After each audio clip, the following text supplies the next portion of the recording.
फेरिला दशावतार मूर्ति विवाद 12 वर्ष है श्रीमंदिर सिंहद्वार गुमुटे बसी पारुनी दशावतार मूर्ति नवम अवतार को नहीं विवाद सृष्टि होगा से ही दिन ठारू खाली पड़ी सिंहद्वार गुमुट तेबे आज श्रीपंचमी पवित्र दिवस में प्रदर्शन कर श्री जगन्नाथ सेना विक्षोभ श्रीजगन्नाथ सेना पक्षर प्रस्तुत हो रही दश अवतार मूर्ति आनी श्रीमंदिर सिंहद्वार सम्मुखें प्रदर्शन कर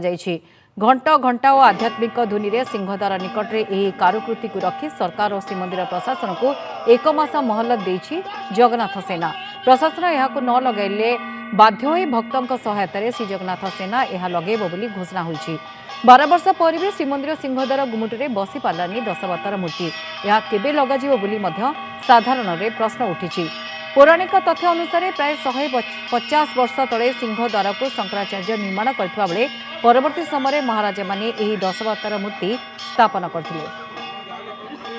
देखो दशावतार मूर्ति बाहर 14 वर्ष हो गला 2011-12 बाहर थिला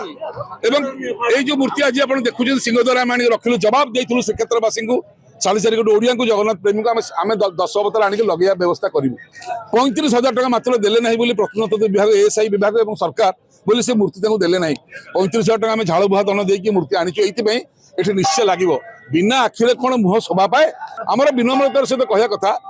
मासे 15 दिन मासे समय देलु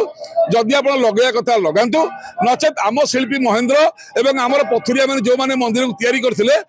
रेडी अच्छे मागणार लगे यहाँ बहुत दिन आगुरी आलोचना आम होता भी आसे बोली प्रयोजन होता आपण मैंने जाते जो मूर्ति तैयारी से पूजा होता समय जाता से आईले ना से सहित बाध्यमूलक एटिक आईलु आम आईनु जगन्नाथ निजे ठीक आई नागे आम क्यों छाड़ मनुष्य आम तो पिंपुड़ हानि जगन्नाथ इच्छा कर दशहरा नागे बोली आप नगे दिंतु।